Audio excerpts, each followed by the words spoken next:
আসসালামু আলাইকুম। কেমন আছেন সবাই? আশা করি সবাই ভালো আছেন। আলহামদুলিল্লাহ, আমি অনেক ভালো আছি। আজকের ভিডিওটা একটু অন্যরকম হতে যাচ্ছে।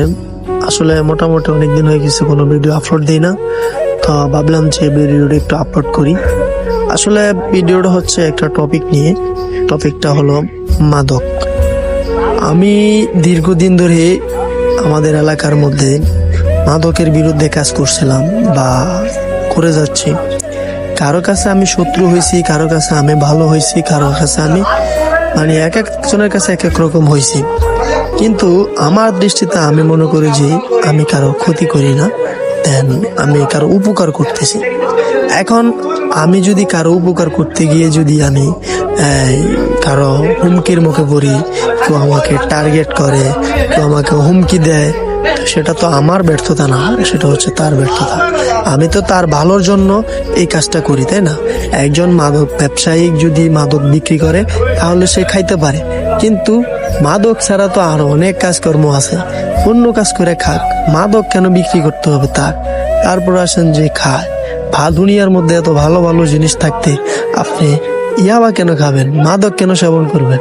আপনি সারাদিনই পরিশ্রম করে 500 টাকা আয় করেন, অথচ 1 পিস বা 2 পিস নিয়ে আসেন 500 টাকা দিয়া। তা আপনার সংসার চলে কিভাবে? আপনার বাচ্চা কাচ্চা চলে কিভাবে? সেটা নিয়ে যদি আমি কাজ করি, দেখা গেছে আপনি একটু ভয় ভীতি দেখাইলাম, যদি আপনি এই পথ থেকে ফিরে আসেন, তাহলে আপনার পরিবারটা বাঁচবে, আপনি বাঁচবেন, কিংবা সমাজটা বাঁচবে। যে জিনিসটা সমাজে অবৈধ, সেই জিনিসটা আমি না করলেই হয়। কিন্তু এত কিছু হওয়ার পরও কিছু কিছু মানুষ এখনো মানে মানে বিশেষ করে কি কমু, আমাদের সাথে পাঙ্গা নেয় যে আমাদের কি করতে পারবি, আমরা খাবো। আসলে কি করতে পারবো এটা বিষয় না। আমি আপনাকে যতদিন আমি আপনার পিছনে দৌড়াবো, আমার তো কোনো স্বার্থ নাই, আমি তো বিনা স্বার্থে আপনার পিছনে দৌড়াচ্ছি। কিন্তু আপনি যে এটার পিছনে দৌড়াইতেছেন, আপনার তো ক্ষতি হচ্ছে কয়েক দিক দিয়ে। সামাজিক দিক দিয়ে বলেন, তাও আপনার ক্ষতি হচ্ছে। তারপরে আপনার শারীরিক দিক দিয়ে বলেন, তাও ক্ষতি হচ্ছে। অর্থনৈতিক দিক দিয়ে বলেন, তাও ক্ষতি হচ্ছে। আপনার ফ্যামিলির দিক দিয়ে বলেন, তাও ক্ষতি হচ্ছে। সব দিক দিয়ে যদি আপনি ক্ষতিগ্রস্ত হন, তাহলে আপনি সেটা কেন করবেন? আমি তো একটা ছোট মানুষ, তাই না? তা আমি ছোট মানুষ হিসাবে, আপনি একজন মুরব্বী বা একজন বড়, আমার সিনিয়র কিংবা যেই কোনো শ্রেণীর মানুষ হোক, আমি যদি আপনাকে খারাপ কাজে বাধা দিই, অবশ্যই আপনি আমাকে সাধুবাদ জানাতে পারেন। সাধুবাদ জানাতে নাও পারলেও আপনি অন্তত এটা থেকে সরে আসুন। কেন আপনার পিছনে আমি পড়া দিতে হবে আপনাকে?